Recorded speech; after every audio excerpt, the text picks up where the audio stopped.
Class 7th science की book का chapter 5 acid basis and salts. तो हम लोग जो हमारी डेली लाइफ होती है इसमें हम लोगों को काफ़ी सारी चीज़ें जैसे कि लेमन नींबू, टर्मरिक यानी कि हल्दी, फिर कॉमन सॉल्ट हो गया, शुगर हो गया, विनेगर हो गया, ये काफ़ी सारे सब्सटेंस हम लोग डेली के डेली अपनी लाइफ में यूज़ करते हैं और सबका जो टेस्ट होता है वो काफ़ी ज़्यादा अलग होता है ना।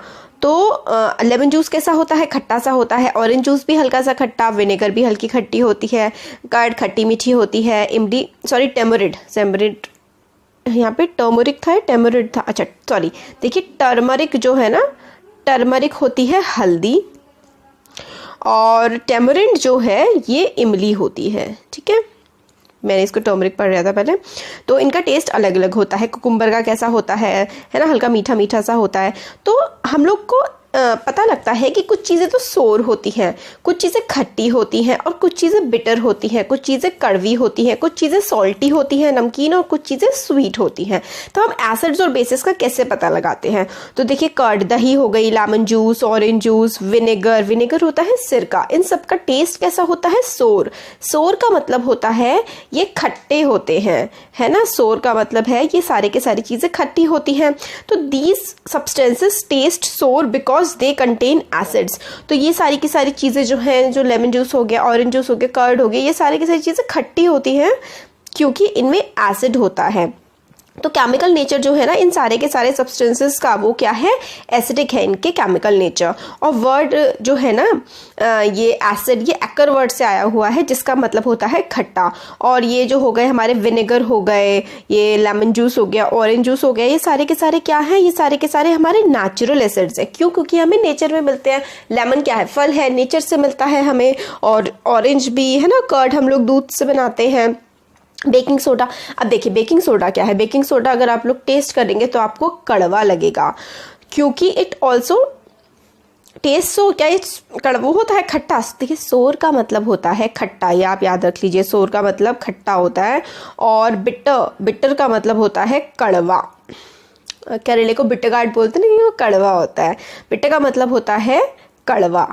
ठीक है, तो जो एसिड्स होते हैं, एसिड्स के एग्जांपल जैसे कि लेमन जूस हो गया, ये सारे के सारे एसिड्स होते हैं, काफ़ी वीक होते हैं, नेचुरल एसिड्स होते हैं, तो ये खट्टे होते हैं। और जो बेसिस होते हैं ना, बेसिस जनरली ऐसे सब्सटेंस होते हैं जो बिटर इन टेस्ट होते हैं और सोपी इन फील होते हैं। मगर जैसे कि अगर आप लोग उसे छुएंगे ना, आप बेकिंग सोडा को छू के देखिए, वो काफ़ी ज़्यादा सोप जैसा होता है। क्यों? क्योंकि चिकना नेचर होता है उसका। जितने भी हमारे सोप होते हैं ना, हमारे जो साबुन होते हैं, हर किसी चीज़ में बेस होता है। और ऐसी चीज़ों का जो सोपी टच होते हैं, छूने में सोप जैसे लगते हैं और उनका टेस्ट कड़वा होता है, तो ऐसी चीज़ों को हम लोग बेस बोलते हैं। और नेचर इन सब्सटेंसेस का क्या होता है? बेसिक होता है। If we can not test every substance, but हम लोग हर सब्सटेंस को टेस्ट तो नहीं कर सकते। नेचुरल चीज़ें, खाने की चीज़ों को ही तो टेस्ट कर सकते हैं।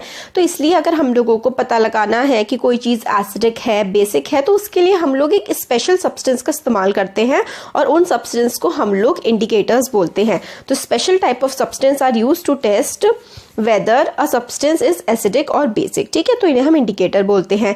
इंडिकेटर्स जो है अपना कलर चेंज कर लेते हैं। एसिडिक सॉल्यूशन में इंडिकेटर्स कुछ अलग कलर दिखाते हैं और बेसिक सॉल्यूशन में जो है ये लोग कुछ अपना अलग कलर दिखाते हैं। तो टर्मरिक यानी कि हल्दी हो गई, लिटमस पेपर हो गया, चाइना रोज हो गया, चाइना रोज पेटल्स यानी कि गुड़हल हो गया, ये सारे के सारे नेचुरली अकरिंग इंडिकेटर्स हैं।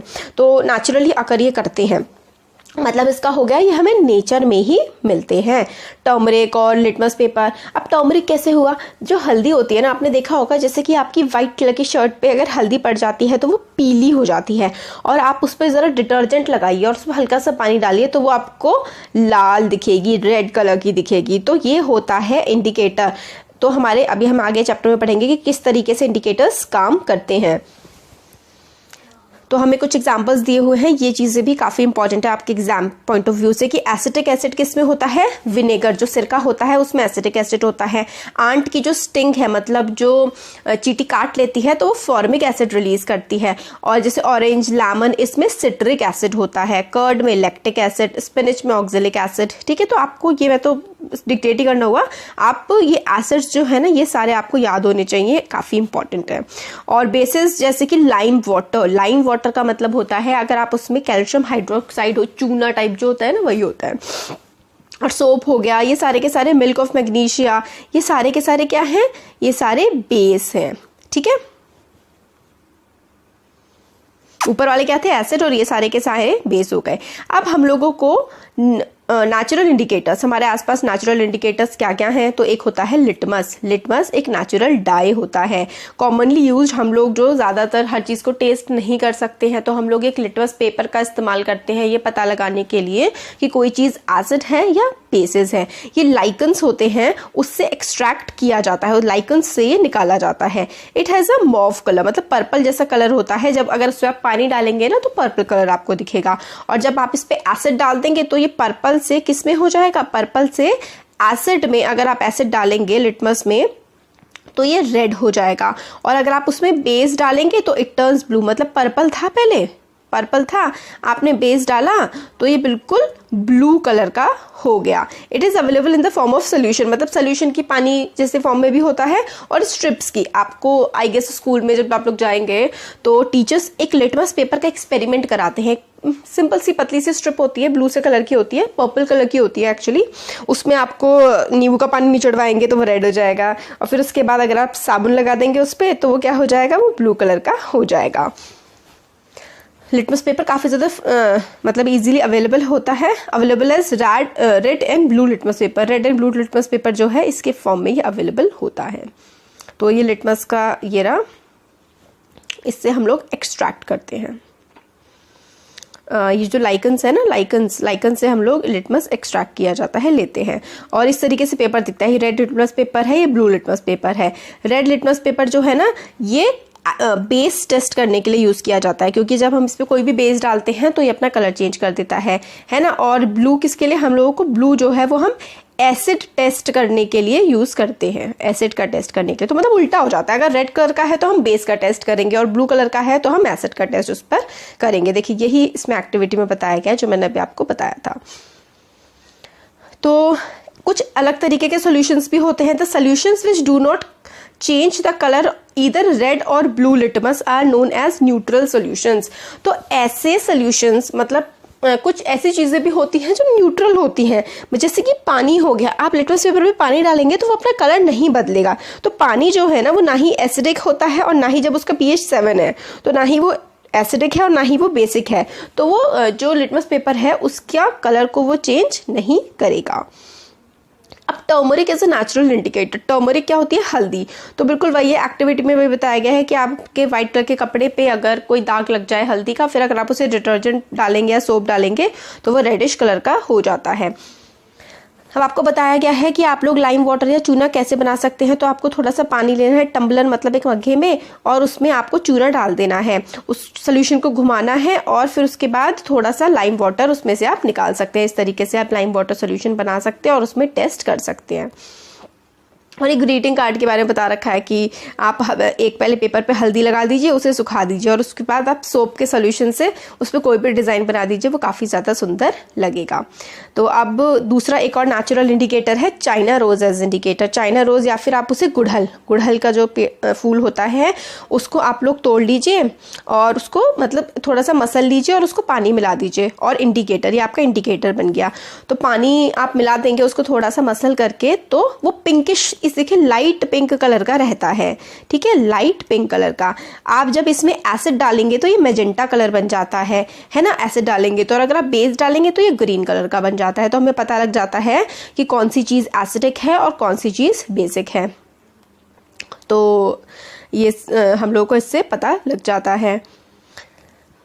तो वही है कि आप उसमें वार्म वाटर डालिए, मिक्सचर को थोड़ी देर के लिए ऐसे ही छोड़ दीजिए, फिर आप देखेंगे कि जो चाइना रोज़ है वो एसिडिक सोल्यूशन को मैजेंटा कलर में, डार्क पिंक कलर में चेंज कर देता है, और बेसिक सोल्यूशन को ग्रीन कलर में चेंज कर देता है। फिर वही है, फिर मतलब आपकी एक्टिविटी है इसमें हाइड्रोक्लोरिक एसिड। हाइड्रोक्लोरिक एसिड जो है वो क्या होता है, एसिड होता है, और फिर उसके बाद सल्फ्यूरिक एसिड हो गया, नाइट्रिक एसिड, एसिटिक एसिड, ये सारे के सारे एसिड्स होते हैं। इनका इफेक्ट क्या होगा लिटमस पेपर पे, लिटमस पेपर को क्या कर देंगे, इफेक्ट ऑन टर्मरिक पेपर और इफेक्ट ऑन चाइना रोज, तो ये सारी की सारी एक्टिविटी आपको स्कूल में कराई जा सकती है मे बी। लिटमस पेपर क्योंकि ये एसिडिक है तो ये ब्लू लिटमस पेपर को रेड कर देगा, ये ब्लू लिटमस पेपर को रेड कर देगा। टर्मरिक के पेपर को एसिड क्या कर देगा, क्योंकि टर्मरिक तो खुद ही क्या होता है, एसिड होता है, तो हाइड्रोक्लोरिक एसिड टर्मरिक को कोई चेंज नहीं करेगा क्योंकि एसिड एसिड पे चेंज नहीं डालता। चाइना रोज में क्या कर देगा, मजेंटा कर देगा। आई थिंक आपको ये समझ नहीं आया होगा कि टर्मरिक के पेपर को उसने क्या किया, सेम कलर का जैसे येलो था तो येलो का येलो ही क्यों रहने दिया, क्योंकि टर्मरिक खुद ही एक एसिड है, ठीक है। और अगर आप एसिड के ऊपर एसिड डालेंगे तो वो कलर चेंज नहीं करेगा, ठीक है। हाँ, तो इसमें एसिड रेन के बारे में हमें बताया गया है। एसिड रेन एक काफ़ी ख़राब सा फिनोमेना है। इसमें क्या होता है, हमारे पानी में एसिड्स मिल जाते हैं। कौन कौन से एसिड हमारे पानी में मिल जाते हैं, अगर हम लोग रेन में बहुत ज़्यादा एसिड होते हैं, हमारी जो बारिश होती है उसमें काफ़ी सारे एसिड अगर मिल जाते हैं तो हम उसको एसिड रेन बोलते हैं। और ये एसिड्स कहाँ से आते हैं, ये एसिड्स हमारी फैक्ट्रीज से निकलते हैं, हमारे व्हीकल्स से निकलते हैं, जैसे कि carbon dioxide, sulphur dioxide, nitrogen dioxide, ये एयर पोल्यूटेंट्स होते हैं। एयर पोल्यूटेंट्स का मतलब है एयर को गंदा कर देते हैं। और जब ये बारिश की बूंदों के साथ मिलते हैं तो कार्बोनिक एसिड, सल्फ्यूरिक एसिड और नाइट्रिक एसिड बनाते हैं। और जो एसिड रेन है ना, वो बिल्डिंग्स को, हमारे हिस्टोरिकल मॉन्यूमेंट्स होते हैं, जैसे कि ताजमहल हो गया जो बहुत ही पुराने समय से बने हुए हैं और हमारी धरोहर है, काफ़ी घूमने की जगह, फोर्ट्स वगैरह। और प्लांट्स और एनिमल्स को भी एसिड रेन नुकसान पहुंचाती है। ये बहुत इंपॉर्टेंट टॉपिक है, आपके एग्जाम में फॉर श्योर आना ही है कि what is acid rain and what are its effect. Acid rain क्या होती है, एसिड रेन होती है अगर हमारी बारिश में carbon dioxide, sulphur dioxide, nitrogen dioxide मिलती है और वो क्या बन जाती है, rain droplets carbonic acid, sulphuric acid और नाइट्रिक एसिड में कन्वर्ट हो जाती हैं, तो उसे एसिड रेन कहते हैं। एसिड रेन डैमेज कर सकता है, मतलब खराब कर सकता है हमारी बिल्डिंग्स को, मॉन्यूमेंट्स को, प्लांट्स और एनिमल्स की बॉडी को भी बहुत नुकसान ये पहुंचा सकता है। अब ये बताया गया है कि हम लोगों को ध्यान से जो एसिड्स और बेसेस होते हैं ना लेबोरेटरी में, उसको उठाना चाहिए, क्योंकि वरना अगर हम ध्यान नहीं देंगे तो वो हमारी बॉडी को काफ़ी ज़्यादा नुकसान पहुंचा सकता है। अब आता है